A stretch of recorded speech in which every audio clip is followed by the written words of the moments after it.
Welcome back to the channel. It's summertime and the bass are offshore. So in this video, I'm going to show you how I locate fish offshore in their summer patterns. I'm going to break down some offshore spots that I look for in the summertime.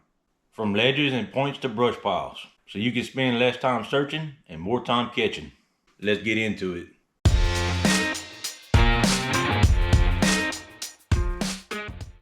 Okay, here's a map of Toledo Bend and Sam Rayburn. I'm going to go ahead and zoom in on Sam Rayburn to show you all the areas we're going to focus on.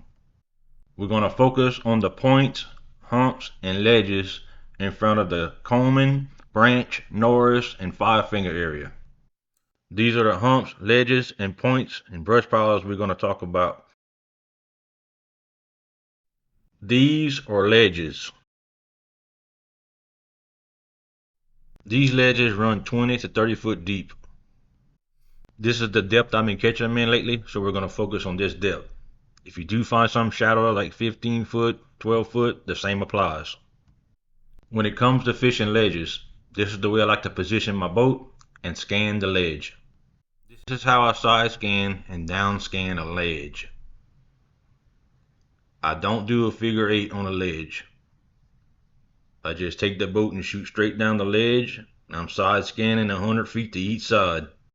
We'll talk about the figure 8 and different techniques I use to scan in a minute. If I don't see any fish on side scan or down scan, I just move on to the next ledge and continue doing the same thing. Unless I pass over a brush pile that looks like there's fish in, I'll turn around and go fish that pile. I'll at least make 3 or 4 casts, see if I get bit before I move on. Okay, now let's talk about points. Points for me is going to be 100% wind driven. I want the wind either going straight up the point, hitting the nose, going up onto the flat, or I want the wind going left to right of the point, going straight over the point. I approach points a little bit differently.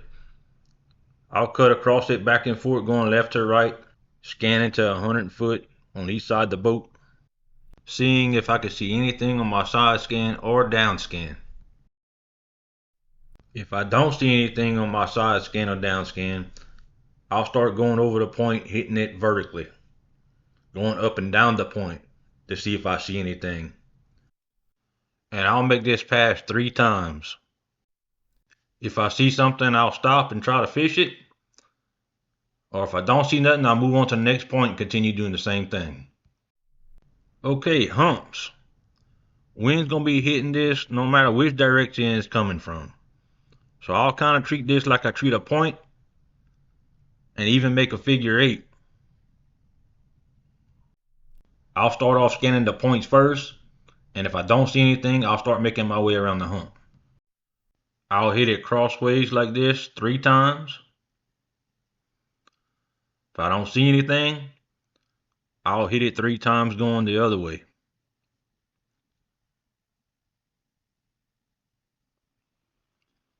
If I still don't see anything, I'll find another hump, move on, doing the same process. Okay, let's talk about saddles. A saddle is a low area or a dip between a high spot like humps, points, or ridges on the water. It looks like a shallow valley and often acts as a natural funnel where bass move through or ambush bait fish. Saddles are key offshore spots, especially in summer and fall. For me, saddles are also wind driven.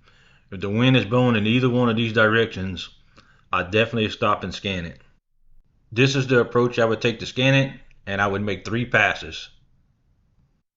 Current will do the same thing as the wind in this scenario, so pay attention to your current and your wind. Now, for example, let's say the wind has switched and now it's coming from the north to south. My interest would switch to this saddle instead, and this is how I would scan it. Again, I would make 3 passes. If I seen something, I'd fish it. If not, I'd find another saddle and continue the process. Now, for example, let's say we're scanning these humps and we see a brush pile that we want to fish on our side scan. This is how I would approach it to fish these brush piles depending on the wind. For example, let's say there was a north wind. This is how I position my boat to fish these brush piles. I would position my boat downwind of these brush piles exactly 100 feet away from the brush pile. That will put you in a position to where you won't spook the fish that's in the brush pile, and close enough for you to make an accurate cast. You should be able to cast 120 foot no problem. I'll make 4 or 5 casts. If I don't get bit, I'll pick up and continue the process of finding new brush piles. That's how I break down offshore areas and where I scan to find bass this time of the year. It's not just about the baits. It's about putting yourself in the right spot. No fishy, no catchy. If this video helped you out, hit that like button and drop a comment down below. If you've been finding fish in similar places or have a favorite spot to scan, I've got more tips coming every week. So subscribe if you're into bass fishing the real way. No gimmicks, just what works. And I'll catch y'all next time.